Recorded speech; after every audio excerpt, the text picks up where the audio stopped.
Stepney. "Your branch has got everything. It's long enough to give you a good run, and you have plenty of passengers. Then you've a quarry, a mine, and some factories, so you need plenty of trucks." "Trucks are fun," he went on wistfully. "I miss them on our line." Percy looked surprised. "You can take mine and welcome this morning," he said. So they asked permission, and then went off to collect them. Toby and Thomas gaped in wonderment. Stepney took his trucks to the harbour, picked up a load of empties and started back. On the way they were stopped by a signal near a cricket field, where a match had just started. They settled down to watch. Presently some fielders came towards them and waved. "Could you move, please?" they asked. "Your last few trucks are behind the bowler's arm." "Sorry," smiled the driver. "Will this do?" And he eased Stepney forward till he stood under the signal. The cricketers shouted their thanks and play started again. The batsman hit out, and soon a skyer towered towards the train. Clunk! Down went the signal.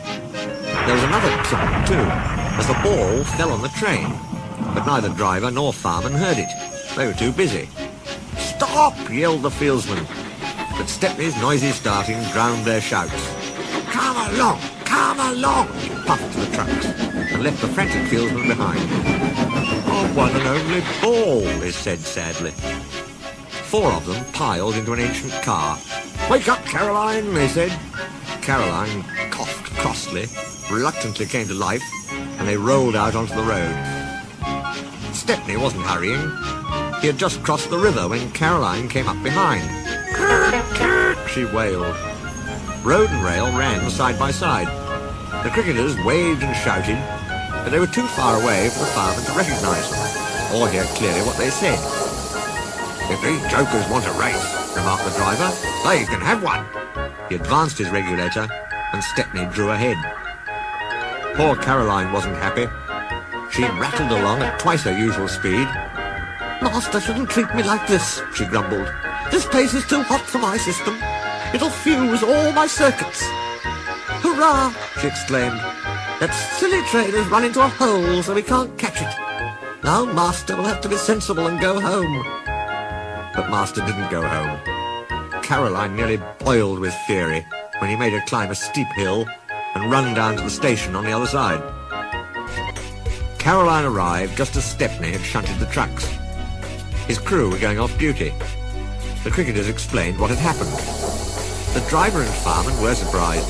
"Did you say the third truck from the van?" they asked. They all went and looked. The ball was there, nestling under some straw. "Oh, we're very sorry," the driver said. "Never mind, you couldn't help it. Now we must get back quickly." "That's just it," said the driver. "You'll never be quick in Caroline. She looks worn out." "Wait a minute," he went on. "I've got a plan." The driver spoke to the station master and signalman. Then they rolled Caroline onto a flat truck and coupled a brake van behind. The cricketers got in, and Stepney pulled the train. They reached the field in no time. Stepney watched from a siding while driver, fireman and guard sat in the pavilion. There were no more lost balls, and the game was played to an exciting finish. Even Caroline was pleased. She doesn't think trains silly now. "They have their uses," she says.